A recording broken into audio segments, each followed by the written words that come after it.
নাহমাদুহু ওয়া নুসাল্লি আলা রাসূলিল কারীম আম্মা বা'দ আউযু বিল্লাহি মিনাশ শাইতানির রাজীম বিসমিল্লাহির রহমানির রহিম। প্রিয় সুধী, আসসালামু আলাইকুম ওয়া রাহমাতুল্লাহি ওয়া বারাকাতুহু।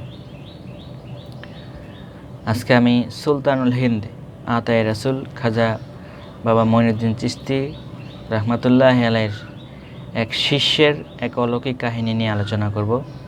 সকলে সাথে থাকবেন, ধন্যবাদ। আবুল হাসান নামে খাজা বাবার একটি আশেক ছিল। তিনি বেঁচে থাকাকালীন খাজা বাবার শিষ্য হতে চেয়েছিলেন, কিন্তু খাজা যখন সঠিক সময়ে তাকে শিষ্য করার প্রতিশ্রুতি দিয়েছিলেন, আশেক সে আশায় আটকে ছিলেন। কিন্তু খাজা বাবা ইতিমধ্যে ইন্তেকাল হয়ে যায়। তাই লোকটি শিষ্য হওয়ার মতো ভাগ্য আর হলো না। শিষ্য না হয়ে দুঃখ পেয়ে লোকটি আল্লাহর দরবারে কেঁদে কেঁদে বলল, হে আল্লাহ, আপনার অভিভাবক সাধুরা মারা যায় না। হে আল্লাহ, আপনার অভিভাবক সাধুরা মারা যায় না, মরতে পারে না। খাজা বাবা আমাকে প্রতিশ্রুতি দিয়েছিলেন যে তিনি তার শিষ্য করবেন, কিন্তু সেই প্রতিশ্রুতি কোথায়? যদি আপনার সাধুগণ সত্যিই বেঁচে থাকেন, তবে আজ আমার খাজা বাবার শিষ্য হওয়ার সৌভাগ্য হবে, না হলে খাজার নামে আত্মহত্যা করব, এবং শিষ্য না হয়ে মারা গেলে আপনার নামটি কলঙ্কিত করা হবে। ইয়া কাদিরুন।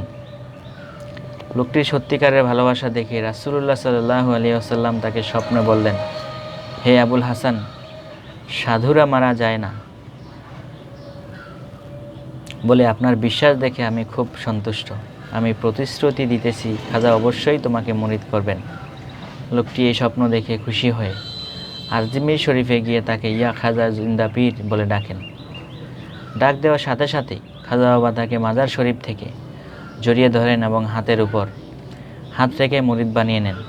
শুধু তাই নয়, খাজা বাবা রুহানি ফয়েজ তার মুখটি পূরণ করার জন্য তার মুখে একটি মিশরীয় শস্য নিক্ষেপ করলেন, এবং সাথে সাথেই লোকটির কলব খুলে গেল। সে আল্লাহর আরশ কুরসি লৌহ কলম দেখতে পেল।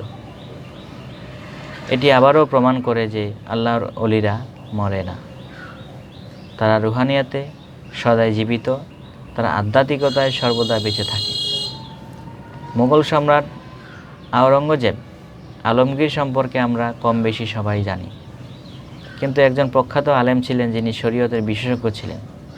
অন্যদিকে মুঘল সম্রাট, আশা করি এই দেশের বেশিরভাগ আলেমই জানেন যে বাদশাহ আলমগীরের ফতুয়া আলমগীর বিশ্বখ্যাত শাস্ত্রের একটি বই। অধিকাংশ আলেম সমাজিতা সম্পর্কে অবগত।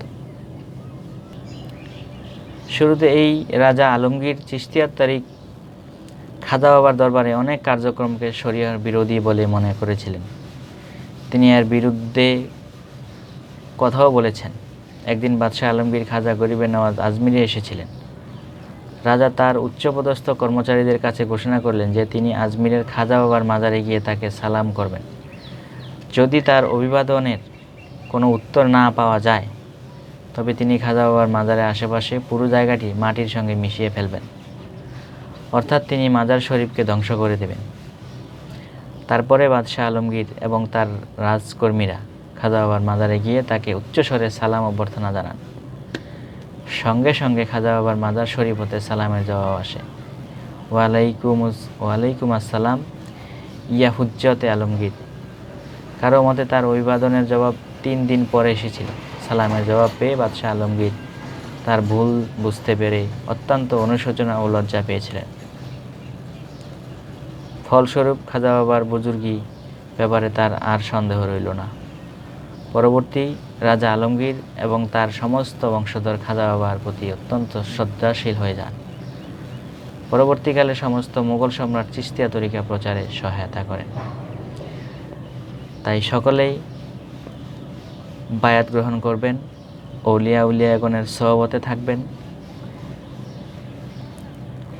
যে তরিকা আপনাদের ভালো লাগে, চিশতিয়া, কাদরিয়া, মুজাদ্দাদিয়া, আপনাদের যে তরিকা ভালো লাগে সেই তরিকা অনুযায়ী আপনারা মুরিদ হবেন,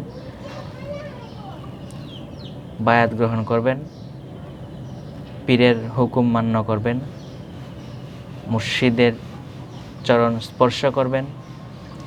সকলে ভালো থাকবেন। ধন্যবাদ।